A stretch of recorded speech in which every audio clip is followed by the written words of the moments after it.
What's up, guys? My name is Trevor Whitman. I'm here to do a series. This series is about footwork, position, defense, and how to put it all together. My accolades include 21 world championships, including boxing, kickboxing, mixed martial arts. And the man to do the videos with me is Justin Gaethje, the one and only. Big fight ahead of us against Khabib coming up on the 24th of October. And so we're in here doing videos as a workout and hoping to bring you guys knowledge and different perspectives of how I teach and what my athletes like to use in their fights. All right, we're gonna go over stepping with punches. Now, I wanna talk over what's the importance of stepping with punches. We don't wanna get too stuck too wide with our feet. If we're stuck too wide with our feet, it's good for basing, tussling. If I'm too narrow with my feet, then I'm like a building. I tip very easy. So I want to be able to have that mixture in between. So if I go to throw a right hand and I'm stretching my legs, first off, my hips going towards the ground, I'm losing my leverage, and I'm stuck here, so I'm going to end up pulling with my shoulders. So if I walk with my punches, for instance, if I throw a right hand, I'm stepping with my hips, my hip, my belt buckle, everything is faced towards my target, so I'm getting full leverage, plus I'm able to step back. So I call it skating with the feet, where every time that I'm moving, I'm using my feet together. They're always working together instead of throwing a combo and getting stretched or throwing from too narrow of a position. Also for leverage, when I step with my punches, if I see someone going like this and they're throwing punches like this, I know they're not gonna hit hard. But if they're lifting, that's where they're producing the most leverage, is from the ground. They're using gravity to push off the ground and lift leverage. So when I'm lifting my punches, I'm using my lower half for leverage. So stepping with punches, if Justin throws a 1-2 here and he doesn't use any type of steps, he just throw a basic 1-2, he's got good upper body motion here, but he's missing out on the lower half. But now if he steps with the shots, it's totally different. I feel the body weight from his lower half. Again, up top, it's just twist. Most of our leverage comes from push, from drive. If you've ever seen baseball, when a pitcher pitches, they use their hips. We gotta use our hips for our leverage and our punches if we wanna get the max out of it. So again, 1-2, and again. And you'll notice he goes left, right with his feet, right, left to get back, again. That way he's out of my range. All right, so easy flow with his feet. Again, left, right, and I'm talking about his feet. That tap on the ground, the left, right. I'm not talking about his left, right with his hand. I'm talking about the left, right with his feet. Left, right, right, left. Left, right, right, left. Left, right, right, left. Now, a good drill to do as a partner, if you're working with a partner, is getting used to, if I'm going backwards as he's throwing the punch, is me using the opposite step. So as he throws the punches, I'm moving with him. So I'm starting to, high-level fighters, you'll see high-level fighters, and I can read it right away because of their footwork. If they're like this, going around the octagon or in the ring, those are high-level fighters. You start looking at like novice fighters or mid-level fighters, you start to see this, where it's not like a dance. It's gotta be a dance. We've gotta match our feet. So again, 1-2, I'm working with him. So I'm shifting my hip position with him. I'm moving my feet with him. Now, a good drill to do with this is just stepping in place. If I'm throwing a left hand, I'm using my left foot to tap the ground, right hand, right foot to touch the ground. So I just do it in place. And once you get that motion down, then I can start walking forward. I can start walking backwards, right over. So make sure your feet are moving. Again, if you start with the feet, it's the most fundamental thing to do when it comes to punching. Get your lower half to work. It helps power, it helps position, it helps defense, and it helps you control your opponent. There's always a lead when it comes to two dancers, there's a lead. Be the lead in the fight. All right, so we're gonna work stepping with punches again, and we're working carrying the hip and stepping over. Pretty common in the sport to work a step over off of a cross. So what I mean by a step over is when you throw a right hand and you step over to the side. Pretty basic. We're gonna go over that move, but we're also gonna go over a carry, which is the opposite angle. Okay, so we're working both angles off the right hand, so your opponent can't gauge what you're doing off of your power hand. First one we're gonna start with is the step over. So he's gonna throw a 1-2 and step over. Let's do it again. Boom, boom. If I don't move, he's got my line. He's gonna beat me every time, getting off my shoulders. One of the keys to a power shot is firing down my shoulder line, meaning he can turn and knock my handle loose. I call the handle the chin, where he can give me that rotational damage. So if we do it again, 1-2, step over, boom. He's gonna win every time on the right hand. If I don't use my feet, if I'm not stepping with my feet, again, 1-2, step over, we go, boom, he's gonna win every time. He's getting on my shoulder angle, again, down my shoulders. Yeah, boom, boom, and go. Yeah, very good. And again.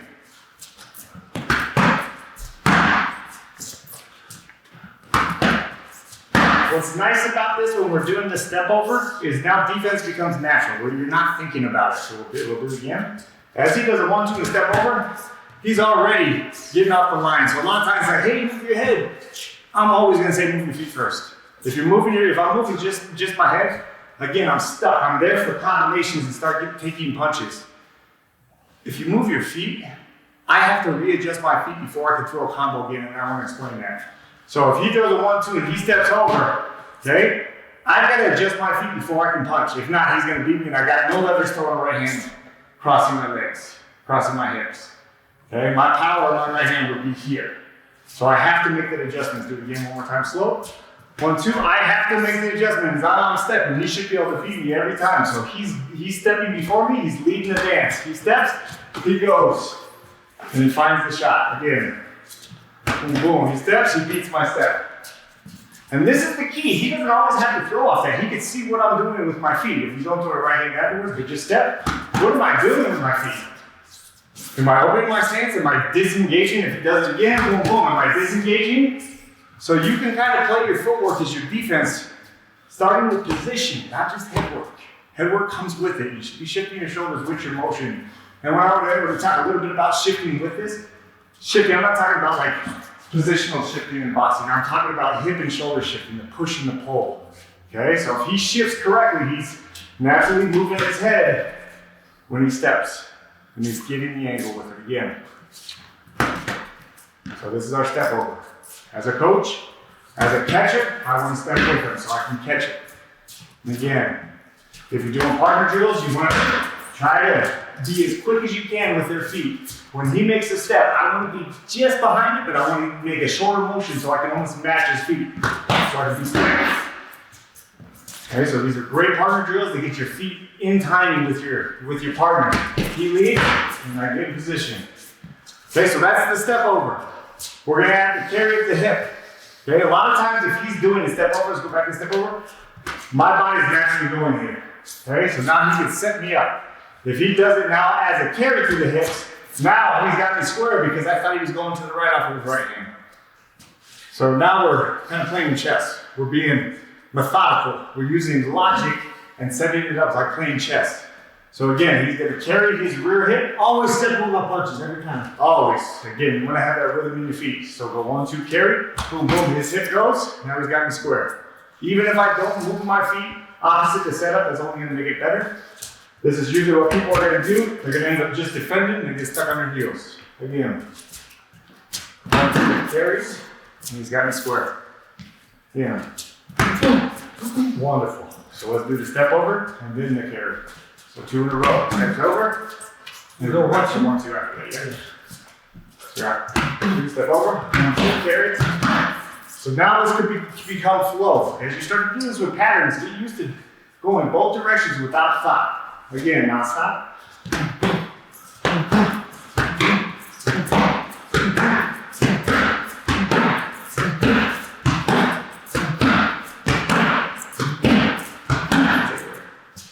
So again, getting flow with your feet is very, very important because then you can start using it to set your opponents up.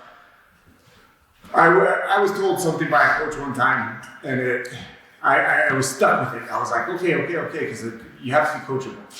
And he told me, always go right after your right hand. And I was like, man, the guys are turning me, I feel off balance, but I was kind of questioning him, but I did question him. That was going on in my head. I hate the word always. There's a counter to every move out there. Understand balance, understand position, get a flow, be intelligent, and always learn. You don't know what you don't know. Keep your feet moving. It's the fundamental grasp to striking. I always tell people with good footwork, they're going to be great strikers. It is key, it's position. Open stance. I've got so many things to talk about when it comes to open stance, but I want to go over the fundamentals. I hear a lot of coaches, a lot of fighters, a lot of people who understand southpaw versus conventional fighter, again, open stance, they talk about the power hand. Okay, and what I hear a lot, so if you go in southpaw position for me, they always talk about your foot has to be outside their lead foot. And yes, that is completely right. Let's talk about why is that important. Okay, if his foot is outside my foot, okay, and he throws a cross, his cross is inside my power. And this is why they mean your foot needs to be on the outside. His power is going to come inside. Okay, but there's a lot of counters to this. Good southpaw fighters will land power shots all the time because they face more right-handers than they do southpaws. So when we talk about this, if he comes to hit me with a cross, a lot of times I end up pulling back towards my heels, okay? He's stepping outside, so it's like, oh man, he's in the foot position. To me, understanding the foot, if he steps out and he gets too far out of my step, I can either slide back or I can trap it, okay? So the key is stepping on that pinky toe. And if I'm gonna throw a cross, if I go like this, first off, I'm square, okay? And if he steps out, he's gonna really hit me with power because he's able to open his hips. Don't get too far outside the foot. You give a lot of space for someone to beat your step, okay? When I throw a cross, my first thing that I'm doing is I'm trapping this lead foot so he can't counter my step. And what I mean by that is when I step, again, not out here, my power is that direction, not out here. I'm trapping his foot position so I'm going through him, okay? Again, key in this position, I'm not gonna throw a punch, is foot trap. Okay, so when I hit him, he's stuck on his heels. Very important when we're doing this. Again, if he goes to throw a step and his step is too far out of me, go ahead and do it. That right there is gonna allow me to open my hips and strong shooter and get my foot to that position, which a lot of southpaws do against right-handers. They wait, and their weight is back because they're ready to shift that weight and beat it. So when it comes to having your foot outside the foot, yes, that is right. Make sure you tighten it up. And again, boxers you hear all the time, they're stepping on each other's feet because they need to know where that lead foot is. Very, very important. On a conventional fighter, you don't get a lot of stepping on the feet. If I'm stepping on the foot, I'm gonna cross my legs up so you get my back. Open stance, like southpaw. This happens a lot in boxing. That means I can know where his foot is and I can get to the right position. If you're going against open stance fighters, meaning you're a left-hander going against a right-hander, or you're a right-hander going against a left-hander, first start with stepping on the feet. Know where the feet are.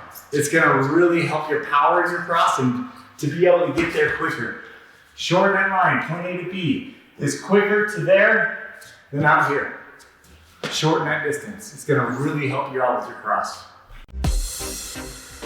All right, so hand fighting, when you are in an open stance, southpaw versus conventional, right-handed versus left-hander, hand fighting is key. Shutting down the lead hand. I had Teddy Atlas say something one time that just caught my attention. He had said, southpaws have a better jab. And he meant it in so many different ways, meaning that they face a lot more right-handers or conventional fighters. But it didn't click with me. Like, he's the guy I looked up to and so intelligent. I was like, how does that make sense? It's just opposite positions. So I started studying southpaws and going, why are southpaws, better than the conventionals? And they look more fluid when they're doing it. And I say one of the biggest things that I found out was the hand fighting and understanding the hand fighting, the hand touch. When you see a lot of this going on when it comes to an open stance fighter. And what happens is you start to control, we start to play patty cake. And if I can get someone to play patty cake, so let's just take it from a basic instance. If I'm going like this and I'm tapping on his glove, he plays back which allows me to start creating openings because I get his wings to open. Okay, and the wings being the punches, okay? If he's going up on my hands, I'm playing that beat. So he's setting me up there. He got me to pull down. So again, this is kind of that play in the fight. Knowing hand positions is key in this hand fight, like the touch. How do I create this space? Okay, so a good little drill to do with a partner is just going back to this display. If you're playing from the top, you get the rhythm down, and I don't stop, come back and punch. I want to feel like I'm on a steering wheel with my hands. My hand is always in play. Okay, so I'm tapping on the top. Once I feel this beat, then I lower my levels, and I keep my hand almost in position. And now I'm defending his lead hand because I'm inside of his wing, able to fire power shots, and I'm able to set up my lead hand. Okay, so again, one more time. We'll be tapping on the outside. So I'm doing this to come inside his wing. His wing is closed right now. I can't see any openings, okay? I want his wing to be open. So by tapping this, he's starting the motion to do that. And now I can start playing my shots and coming inside. Very important. So now we'll go from the inside. So now, when I'm doing this type of hand position, he should know I'm coming over the top. We've drilled a lot of these types of things, so he understands when someone hand fighting, there's logic behind it. Even if that fighter doesn't know. If he's a southpaw, he's done it hundreds of times. And they're doing it for a reason. Even if he doesn't know, I'm playing this position here. I'm getting this where I can start getting his hand away from his face and getting his defense away from defending. Okay? So again, I'm playing the inside. And what I'm doing here, again, I'm not going to stop, pull back, punch. I'm going to guide around. Notice I stepped on his foot. Be tight on the feet when you're punching. Okay? I'm playing the hand fight. I want to get his defense away from him. I play. And I can find good power shots, getting that hand to go away. Hand fighting is key. Again, if I'm going with someone and I want to go to the outside of his body, I want to be able to control him, not allow him to throw his power. So I'm touching him on the hand. Again, hand fighting to get positions. I control his hand so he can't twist his shoulders. So I'm grabbing him, I'm grabbing his hand so I can get my feet around in a new position again. Foot needs to be outside for me to land a good, hard power shot on open stance. Inside, play. Notice I opened his wing right there and I put him on his heels because I had him playing with the hands a little bit. I changed the angle with the feet and I put him off down so I could throw a square across. Hand biting, very important. When you're touching on the top, you're getting a lot of openings to the body. You're getting a lot of openings down through the center. Okay? When I'm playing the inside, now I'm getting the openings over the top and down the shoulder line. Okay? I'm getting here. So I'm coming over the top, trapping his feet. Play with hand fighting. Sit there, move with people. You don't even have to throw punches. Just see what you can do from a positional standpoint. Keep this loaded. It's almost like sword fighting and I got a shield, I can defend. Let this hand be in control of your opponent when you're facing an open stance fighter. All right, so we're gonna use our power hand to create angles, okay? Almost like a feint, like I'm feinting my power hand. So for a basic, if I throw a right hand, a right cross at him straight, most of the time people like to step around. So if I throw a right cross, he's gonna step around, he's gonna reposition, now he's on my shoulder line. Okay, that's basically what happens. A lot of people, if you throw in a tight cross, and what I mean by it's not a wide loopy shot, they're not going to slip that. He's going to slip outside my straight short shots. So what I'm going to do here is I'm going to show my power hand and I'm going to readjust my feet after he starts his step. The key is getting him to get his weight on his lead foot. So I throw the shot, I wait for it, now I go. Because I'll get him on his heels. So let's do it again. So as you're whipping, boom, I'm taking a step. So now I'm crossing his legs up. As you can see, he starts to get to his heels. I feint across, and then I step. So now I'm outside of it. If I don't make this step, you'll see that he's wanting to power up, and that's why he's getting on his heels. He's basing like he's wanting to drive towards me. Again, do it again. He's basing for his power to come and shoot at me. What I'm doing is I'm setting him up and making him think his direction is going to be this way. Okay, so I do it, I wait, and now I've got these different side angles by letting him step, forcing him one direction. We almost got there with the Uber. Okay? So again, I feint my shot, I wait till his feet go. Once his feet go, he starts to pivot, now I go. Now I've dominated his foot position because he started his pivot. Again, slow. I feint, he goes, I go. Now I can set up my power shots. So I'm using my power hand as a feint. I'm not throwing it all the way out there because a lot of times they can beat me. If I throw it all the way out and try to go, a lot of times he's gonna beat me. Or he's gonna pay me back for the uppercut. Again, I throw the cross, I short, I shift away, I go, now I'm in position. So it's a dance, you're playing the feet.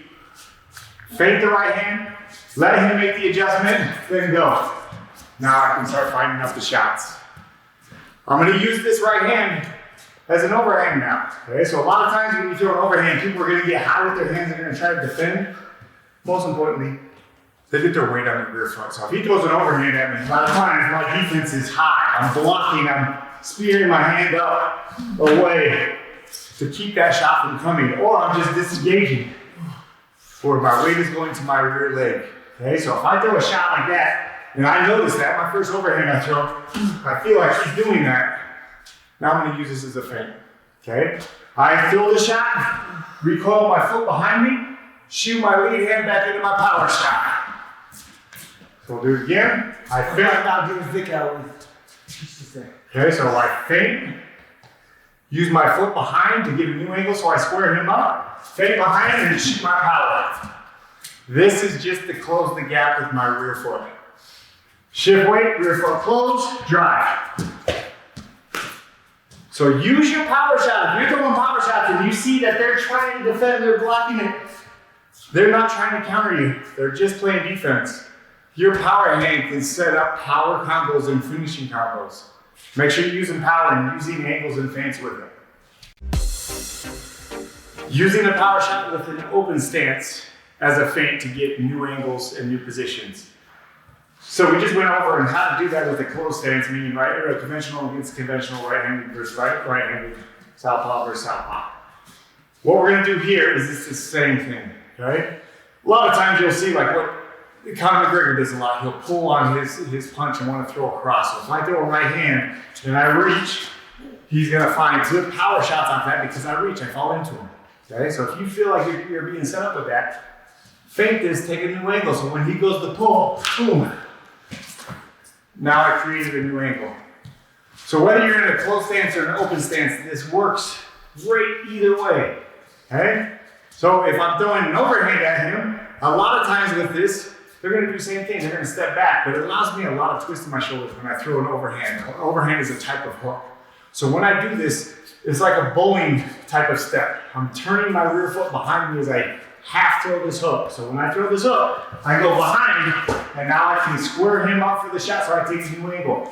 Let me show you the difference. If I don't move my feet and I do that, boom, he's the one that's gonna land. It's a lot more dangerous for him if I go here, because now I'm inside his shot and I committed to the angle. Because he's opening to where I'm gonna be, where my head's gonna be if I reach. So I wanna take the new angle and line him up on the fence. I call it the fence when someone is standing on a line where they're crossed with their legs. There's no space between the legs. Okay, two square with your stance. This is where you want to be with the stance. I get him on the fence as he slides back. That's my goal, on the fence. Where I can fire good shots. He can't throw anything with power, and I'm safe to commit to a power attack. Make sure you're using your feints with your power hand to create new angles, whether you're open stance or closed stance. All right, with our step over and our carrying of the hip after our cross, we're gonna add punches with it. So we're gonna start off very basic so you understand the footwork for it. We'll add the hook to the step over. Okay, so when he throws a 1-2, I'm gonna catch you on 1 minute for this one. He's gonna step and then hook with his lead foot. That way we get the leverage. So when he steps, he bases like he's gonna pull something and grab something with leverage and then hooks. So we throw 1-2, step heavy, and then hook with the lead foot. Okay? 1-2, and hook. Good. Again. So go back to just a 1-2 step over. Okay, 1-2 step over, he gets his body out the line. So now let's start hooking with it. He's gonna have to square up a little bit closer to me so he is close enough to land on his target. You good? Again. And again. Boom. Good. Again. And again. Good. Now I'll go to the carry. So the carry without the hook looks like this. Again, 1, 2, carry your step. Boom, boom. Okay, now we add the hook with the carry. It's a check hook. Okay, boom, boom. He throws the hook with his step. Again, it's good to get used to throwing this hook because it can become defense. If he throws 1, 2, and I throw the cross back at him, that becomes defense. He's able to pull his shoulders. He's able to control my hand. Okay? Now it becomes a defense. That's cool. That's very good step. Again. Again. Let's do his defense. Like just the push. Oh, I love it. Again. What's nice about the carry also is it takes you off the line of my attack. And what I mean by that, doesn't matter what I'm throwing, his rear shoulder is getting off the line of the attack. His shoulder's high because he's pulling his weight back, getting his range. It allows me not to land. So if he's in a position here, I can throw a good hook. If he carries his hip, and you don't watch his carry hip, okay? I don't have a hook. So it's taking my hook away from me. So this carrying of the hip is very good to shut down all punches. Okay, let's add the hook. 1, 2. Carry with the hook. Okay, so great for offense, great for defense. Again. That's my shoulder. All right, when I can punch with you, as you notice, I'm not in distance to land the hook. He is. See the difference? He's able to land with leverage. Oh, that's good. I look like I got shoulder muscles because that's actually a bump coming out. There again. Have the shoulder. And again, hand on my shoulder. Good. And again. And again. Shoulder. Good. These type of drills are really good to get your timing down.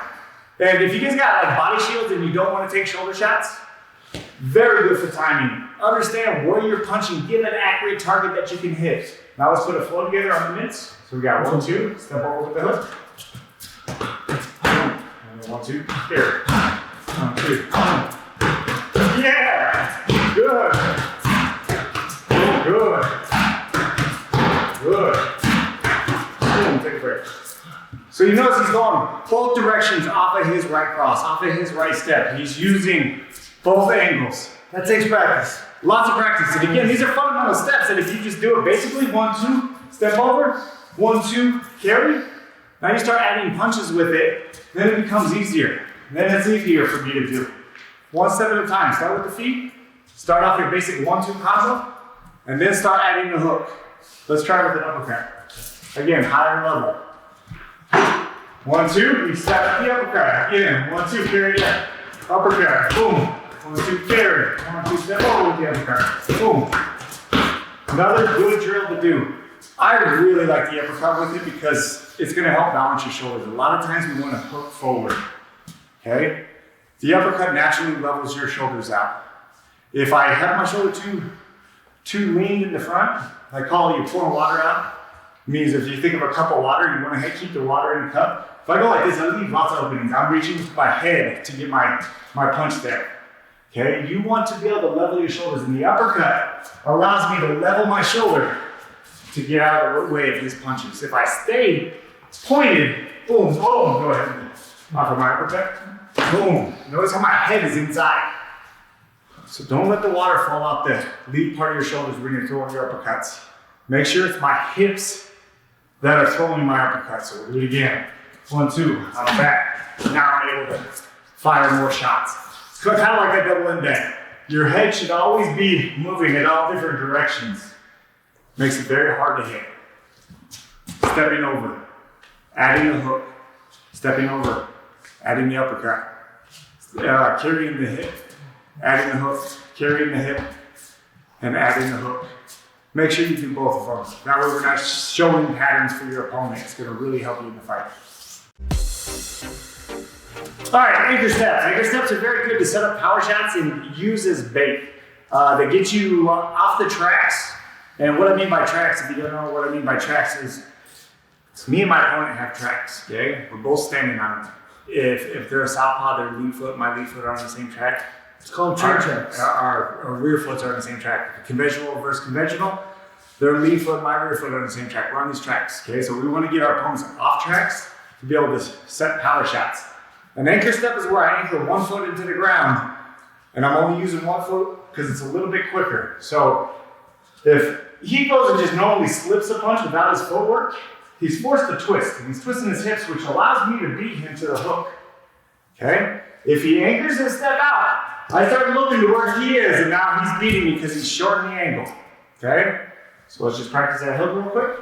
I throw a right hand at him, he slips out, he comes back in with the power. And now he's right back in the same position. He disappeared, I started wanting to follow him, and now he's causing that head-on collision. Again, do it slower so they can see the feet.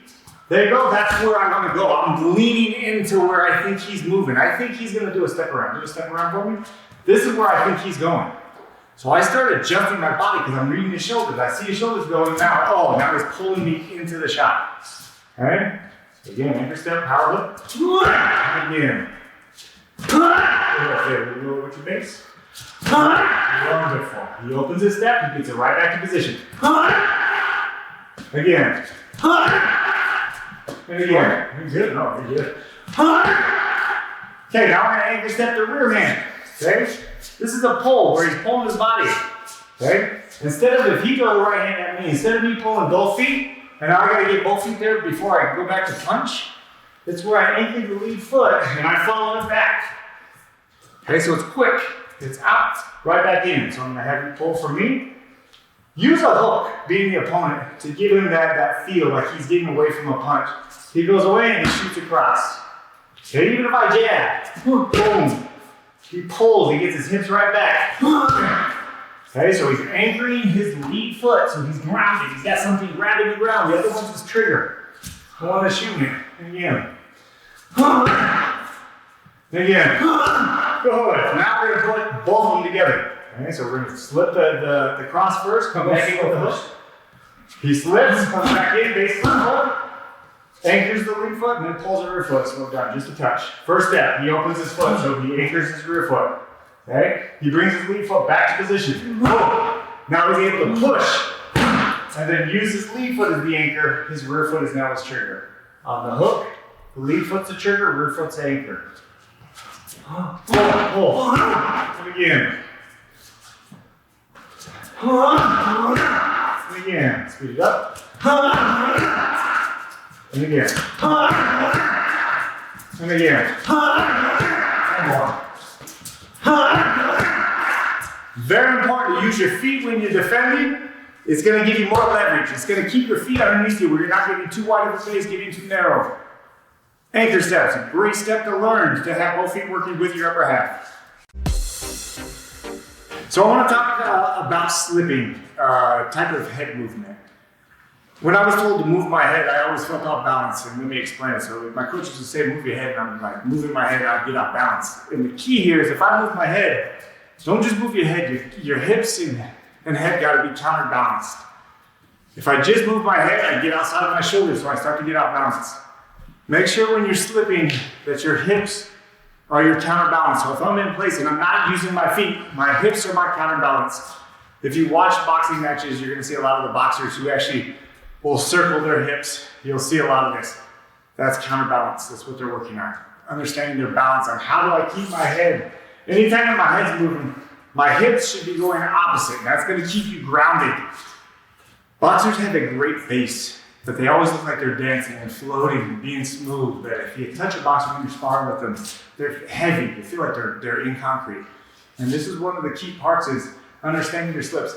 I'm not a huge fan of a loaded slip. And a loaded slip meaning if he throws a right hand at me and I'm twisting, I do not see this left hand that's coming next to it. So I don't throw my left hand and I'm eating the hook. You see that? All the time. I see it all the time where people are slipping and they're loading. If he goes right, I'm loading. I don't even see it. So I can't defend it. If I do a slip that's counterbalanced, first off, if I slip, my shoulder's high. So I'm defending even if a hook's coming. So it's hard to hit me with anything on that side. Okay? Plus I can see the hook coming. So if he goes right hand at me, I slip, I'm able to see he's loading up on that hook. So I can pull, I can beat it. You can gauge what your next step is. So when we're slipping, try not to turn too much, lose your vision, and head-on collision to that hook. Okay? So if you throw, I'm going to throw 1-2 at me, and then slip step. Okay? That's good slipping. his feet naturally want to move. His hips and shoulders are in line. If I twist like this, you push me, my belt buckle's this way. If I was wearing a belt buckle over here, it'd be going that way. That's off balance. If I'm slipping, my hips and shoulders should be balanced together. That way, if my hips are balanced, shoulders and hips should be working together. So you're strong, you're balanced. Again, 1, 2, slip, slip. Good, do it incorrect. Oh, it's too easy to get people off balance. And he's did so many repetitions of not doing it incorrect that actually, you don't know how to do it. I don't know. Over twist for me.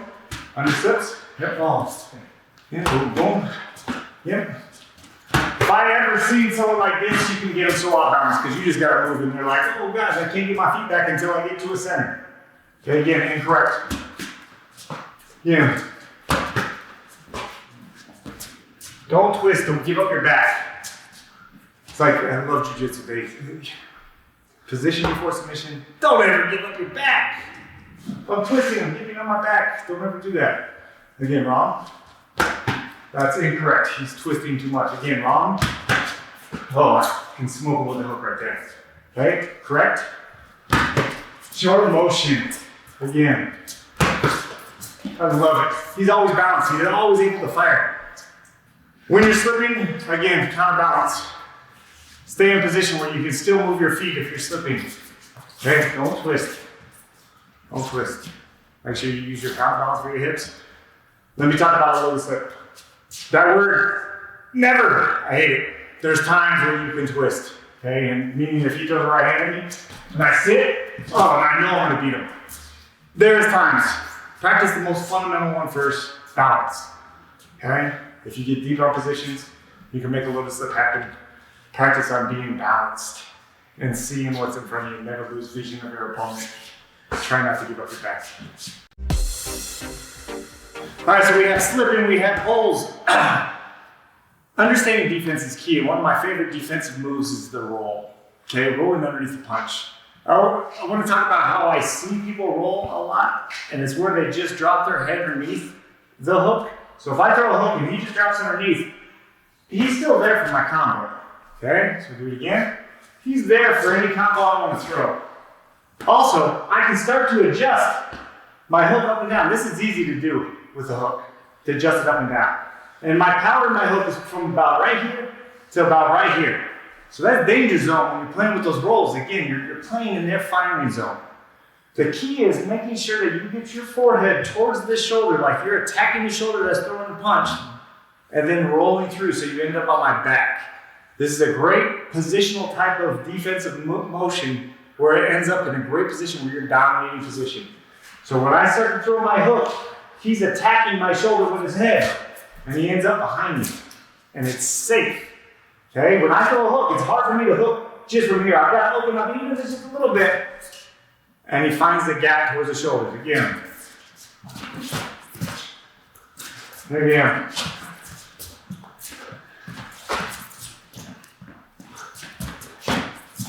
Okay, we'll do the same thing on the right hand. Okay, he's got to see the shoulder before doing it. If on my right hand like this, it's very hard to roll because he can't see my shoulder. If someone's got their right hand here though, he can get to it. I throw, and he's through. Okay, so if you can see the shoulder, that is where you are rolling. Again, if I throw a 1-2, if I'm just go ahead and pull on my one, okay? If not, notice yet, you can see my shoulder because my hand open just a little bit, even though it's tight. Do it again. But if you throw on that, I'm opening for my second shot. Now, if he wants to see the shoulder, all he's got to do is move to the right. Now he's got the shoulder. So this is a great way to commit inside on someone. Very safe. You don't eat damage as long as you're not level changing way down here.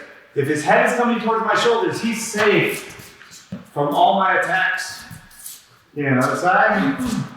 And me as a coach, what I'll do is a drill for mitts, and if they're new to this, is I'll touch my shoulder so they're aware of my shoulder, meaning I'll hit my shoulder. That way they're paying attention to my shoulder. And that way they start to work the defense to it where he sees it. Then he starts to read when I'm wide.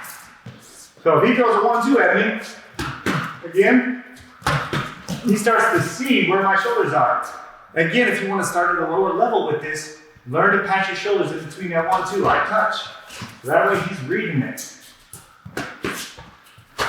So they can see where they're going. Then you start playing the 1-2, and he's waiting for openings for what he's seeing. Someone's opening their wings. Go through them, go inside them. It's one of the safest things you can do, and you can get their back. If I'm just here, he can instantly roll to a position. He can get my back right away. Someone's got wide hands. Right? I can see the counter, and I think I'm gonna get it. He's instantly closing in. Okay? Let's use it with a slip. So he's gonna use a slip. I'll throw a right hand. He's gonna slip to create space so he can see the shoulder. He slips, he sees space. He's making me wanna hook. So he slips outside so he gets a better angle. He can't see my shoulder right here. He can't see it. By that slip, he sees it. Okay, even if I don't touch, slip. He sees it. I want to throw that hook. Again, it's wonderful. So look for the shoulders. If you want to roll, try to see where those shoulders are and play those motions. Rolling will get you into dominant positions and it's going to help you close the gap safely.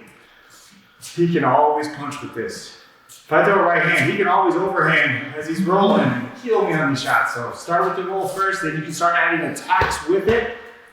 Make sure you pay attention to the shoulders. Very important on rolling.